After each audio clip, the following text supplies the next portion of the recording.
Y hay que recordar el día de hoy en este entorno del Día Mundial de la Ciencia para la Paz y el Desarrollo. El 10 de noviembre se celebra esta fecha. ¿Cómo es que la ciencia es la herramienta que el ser humano pues ha creado tanto para comprender el mundo que le rodea como para aplicar esos conocimientos en su beneficio, ¿no? Hay que celebrar que los avances científicos nos permiten hallar soluciones a desafíos económicos, sociales, medioambientales. Es muy importante que estemos pensando en un futuro sostenible medioambientalmente también. Es uno de los temas pendientes, ¿no? Urgentes, pertinentes, pero pendientes por parte de las autoridades, sin duda. Y por supuesto que hay que reconocer cómo la ciencia tiene además un papel muy importante en la construcción de la paz al fomentar la cooperación internacional para poder alcanzar el desarrollo sostenible. Así que cada año se celebra el Día Mundial de la Ciencia para la Paz y el Desarrollo para promover que la ciudadanía estemos informada sobre los avances científicos y por supuesto creando sociedades más sostenibles. ¿Pero esto qué es? Así que el día de hoy hemos invitado al doctor José Refugio Martínez Mendoza, mejor conocido como Dr. Flash.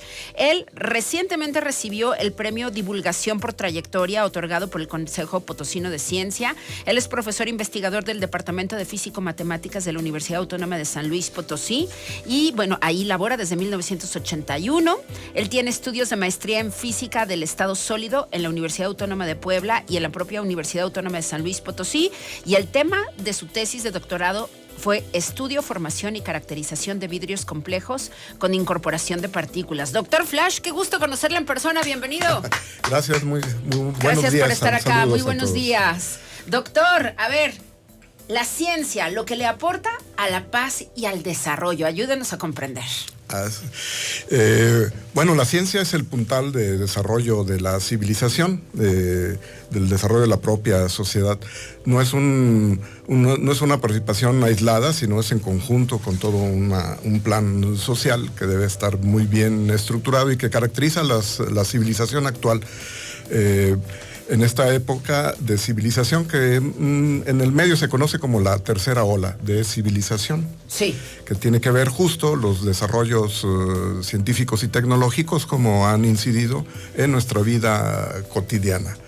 Y en la actualidad, pues estos son muy evidentes, ¿no? Prácticamente nuestra vida cotidiana se basa en el conocimiento científico y norma nuestro comportamiento. Y de esta forma, pues entonces la utilización de este conocimiento para tener un bienestar social con todo lo que esto implica, ¿no? Entre ellos está la paz, la erradicación de la pobreza, el cuidado del medio ambiente y un desarrollo sostenible, ¿no? Y este día pues está dedicado justo a reflexionar en torno a estos aspectos, ¿no? A nivel mundial se hacen muchas actividades. Así es, doctor, lo decíamos hace algunos instantes. A ver, hay una gran pugna al respecto de un tema cotidiano como lo es la ciclovía en San Luis Potosí. Y entonces, por un lado, los comerciantes dicen, a ver, la naturaleza de esta calle cambió y nos han venido ocurriendo otras cosas, entre ellas afectaciones a nuestros negocios porque la gente ya no llega.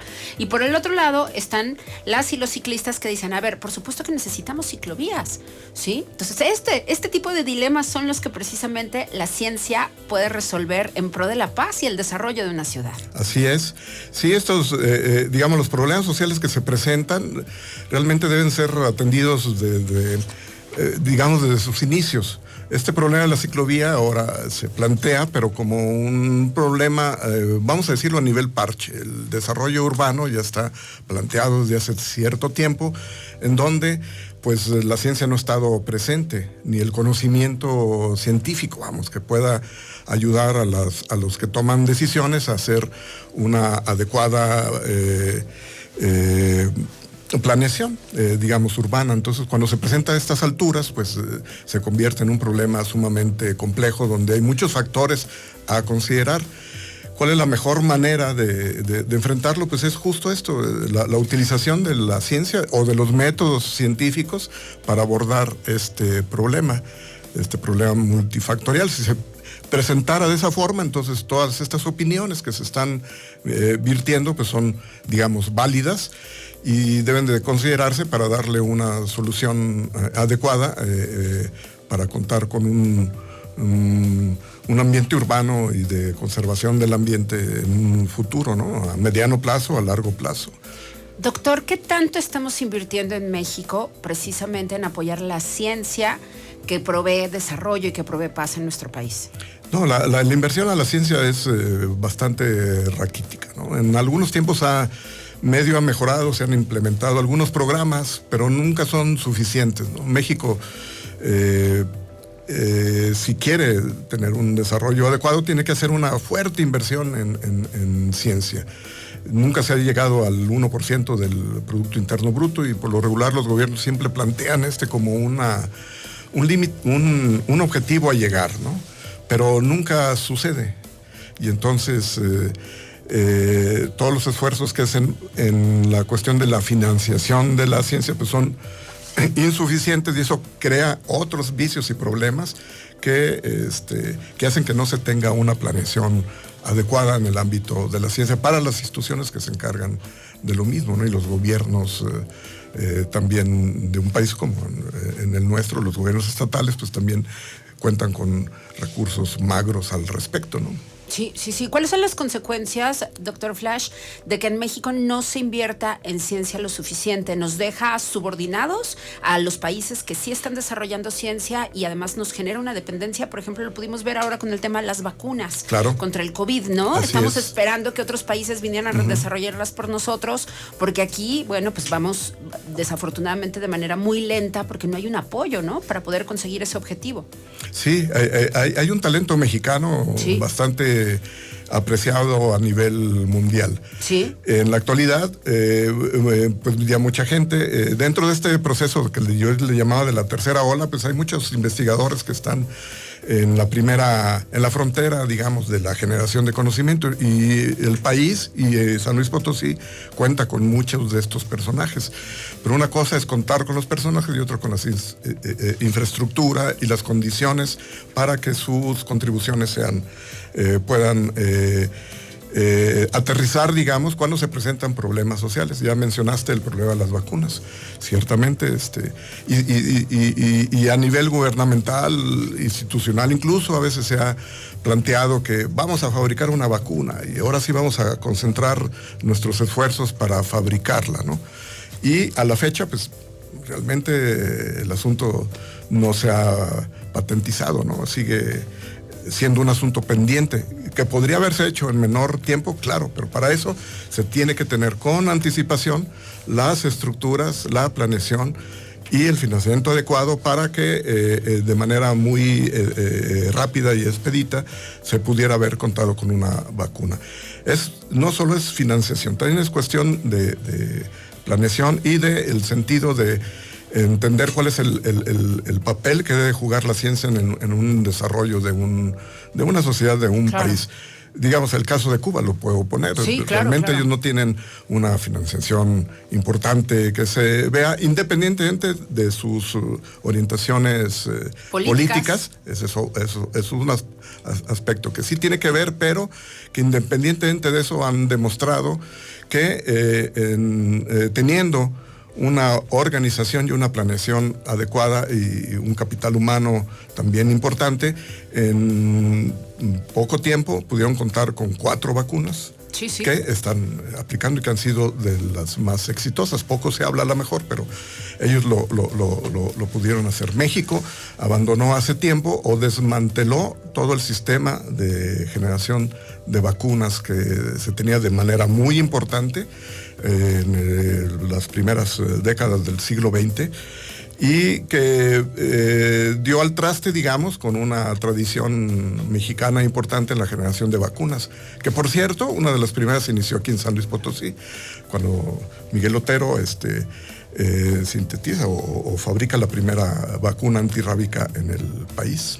Ah, eso no lo sabía. Sí. Doctor, a ver, ¿cuáles son las consecuencias de que no haya desarrollo tecnológico en un país como el nuestro, donde bien lo decías tú, hay talento, no hay presupuesto, no hay organización? Entonces, ¿qué vivimos cuando somos un país con estas características, ¿no? Donde no se está apoyando el desarrollo tecnológico, porque además necesidades y sobre todo en materia de desarrollo sostenible, bueno, pues tenemos un montón, ¿no?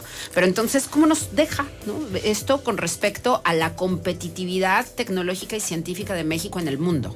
Sí, es pues una total dependencia, no solo en las herramientas que se usan cotidianamente, que son muy abundantes en la actualidad. Sí. Hablar, por ejemplo, el teléfono celular justo ahora es una herramienta indispensable, digamos,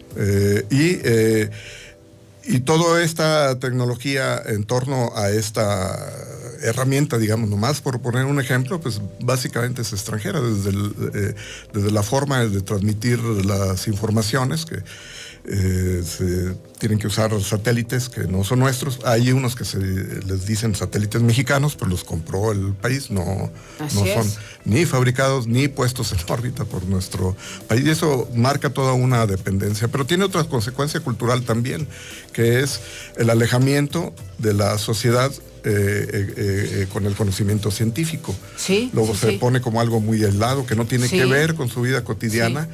Y justo uno de los objetivos de este día, de reflexionar sobre la ciencia para la paz y el desarrollo, y sus consecuencias como la erradicación de la pobreza, entre otras, implica también esto, ese es el acercamiento, no hacer tan amplio el papel de la sociedad en el propio desarrollo científico. Tiene que ser algo,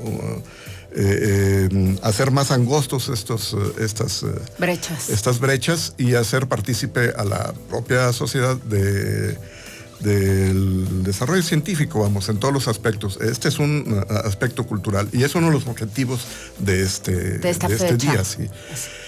Doctor, a ver, 3 cosas que se están haciendo en San Luis Potosí de las que sabemos muy poco en materia científica. Compártenos ejemplos.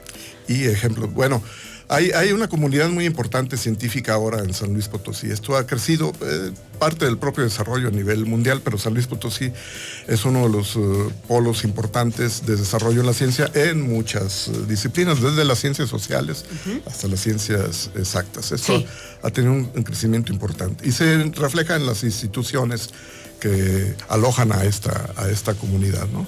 No solo la Universidad de San Luis Potosí, la autónoma, sino otras universidades y dependencias.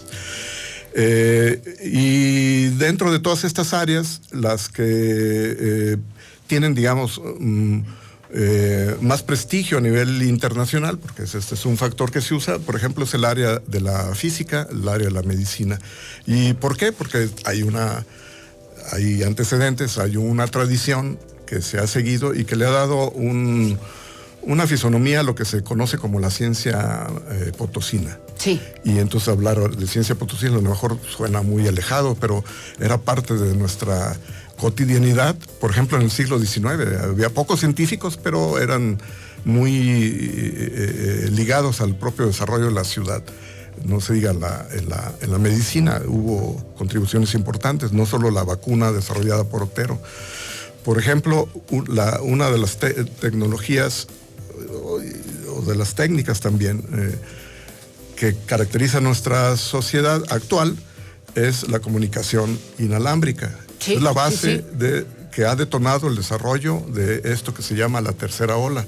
Nos permite trabajar desde casa, en fin, todas las ventajas que en la actualidad el ciudadano común puede tener acceso a ellos. La comunicación inalámbrica se desarrolla por primera vez a nivel mundial aquí en San Luis Potosí. Francisco Estrada desarrolla esta tecnología. Y la patenta en 1886.